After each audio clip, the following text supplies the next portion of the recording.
I've been pressed a few times by listeners of the podcast to explain my rationale for defending Matt Taibbi. The request was renewed by a couple of listeners after his recent evisceration at the hands of Mehdi Hasan on MSNBC and his even more recent squabble with Elon Musk. So briefly, and for what it's worth, here are my thoughts. UNFTR. When I was in alternative journalism years ago, Matt Taibbi was already a looming figure. He spent formative years in Russia exposing scandals and came back to America to continue on this path. I first became aware of him when the now-defunct New York Press, a would-be competitor to the Village Voice, hired him as a columnist.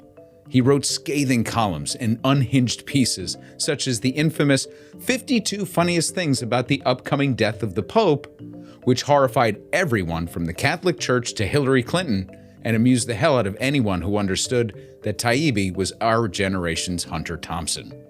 The list, by the way, included gems like, quote, "Doctor applies fingers to neck to check expiring Pope's pulse. Pope's ear falls off."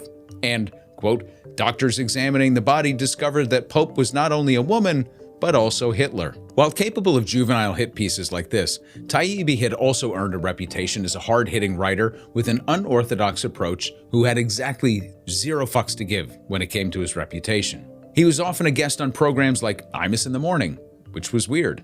There was the time he dropped acid and interviewed John Kerry's campaign press director while wearing a Viking helmet.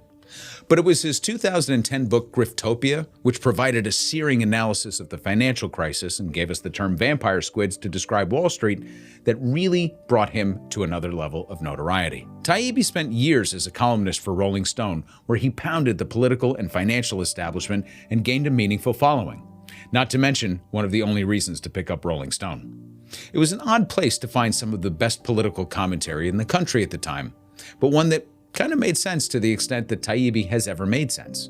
What I came to admire about Matt was his prose. He had a way of breaking down complex subjects and making them both maddening and accessible. In this way, I think he's very much the heir apparent to Hunter S. Thompson. Within this sentiment, however, is a cautionary tale in the way that we mythologize our heroes in society. Lost to history, for example, is the extreme homophobia and misogyny that Hunter Thompson exuded in both his writing and personal life. He was a terrible person. That's not to say Taibbi's a terrible person. I have no idea. But I do know he's a person.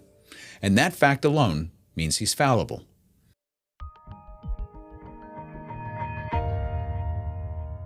In recent years, Taibbi has alternately struggled with being put in a box and breaking out of it, no matter the consequences. At Rolling Stone, where arguably his best or at least most lauded work was done, he towed the so-called line. So long as he was beating on the establishment, all was well. The last vestiges of rock and roll to be found within the pages of a dying vessel. When Taibbi joined First Look, home of The Intercept, and was charged with building a hard-hitting and satirical magazine, things went very poorly. Those hired to work alongside him found him to be a terrible manager and abusive to subordinates. These claims were disputed, obviously, by Taibbi and several of his colleagues, which included Glenn Greenwald, Laura Poitras, and Jeremy Scahill at the time. Since leaving First Look, he's been largely untethered, and most recently built up a substantial paid following on Substack. And he's continued to push back against the establishment left and right. Leftists believe he's sold out to the right, and to be fair, the right has welcomed him with open arms, as they have with Greenwald. For his part, Taibbi claims that he's an equal opportunity offender who routinely takes issue with both sides of the media spectrum.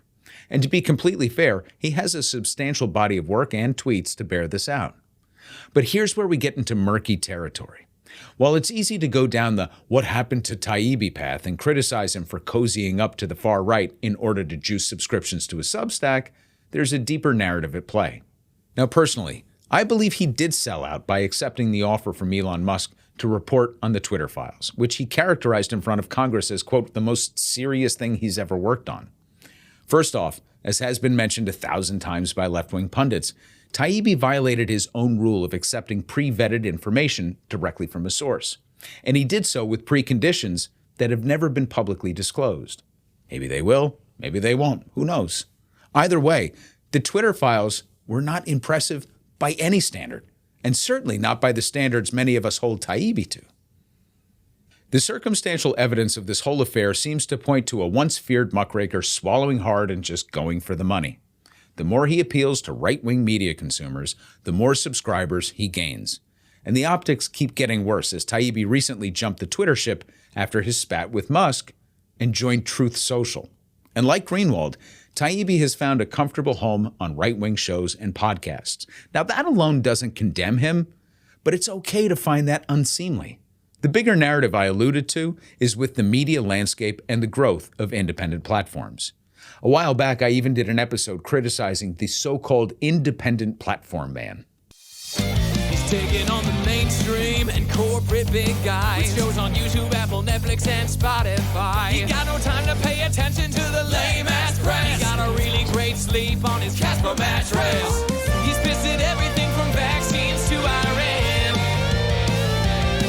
Hit subscribe and rate independent platform man. First off, let me say, I am keenly aware of the irony in this presentation. It's meant to be tongue-in-cheek and self-effacing at the same time, considering I'm doing exactly the same thing. I'm also keenly aware that there are just as many so-called independent platform men and women, and as many on the left as there are on the right, though it should be noted that the right-wing platforms are orders of magnitude larger than the left because they're all backed by massive donors. Dennis Prager is backed by the billionaire Wilks brothers, as is Ben Shapiro. Greenwald is hooked up with the likes of Peter Thiel through the auspices of Rumble. The others are soaking in adjacent money through a vast network of conservative donors as well. Now, Taibbi is another matter entirely. He's largely gone it alone, and I don't think there's any evidence that he works at the pleasure of billionaires. In fact, he brawled with the only two would-be billionaire benefactors at First Look and then Twitter. So he has made a habit of biting the hands that have tried to feed him. But I think there's more evidence now that he's loosened his standards to allow for the cult of conservative personalities to adopt him and remained quiet on their misdeeds. And like I said, I find that unseemly. And it has certainly augmented his subscriber base. But more than most of the others, he's built this thing on his own. That's the defense I will offer with respect to Taibbi.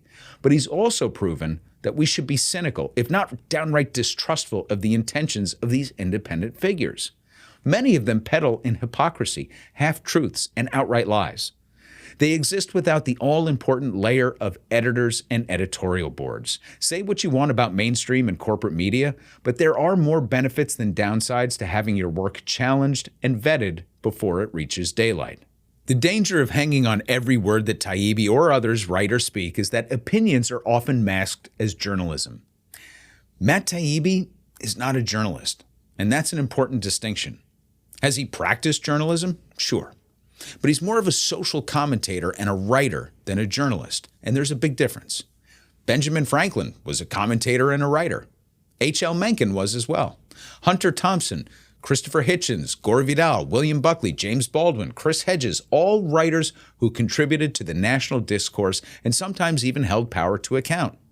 They can shape narratives and even provide evidence and source material that looks an awful lot like journalism, but writers and journalists occupy distinct and different positions in related fields.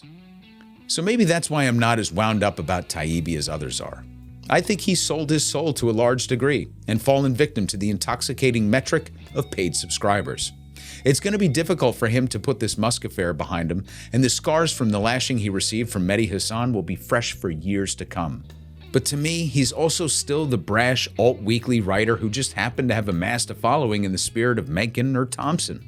I actually don't hold him to all that high of a standard. He's no Jane Mayer, or Seymour Hersh, or Ida B. Wells.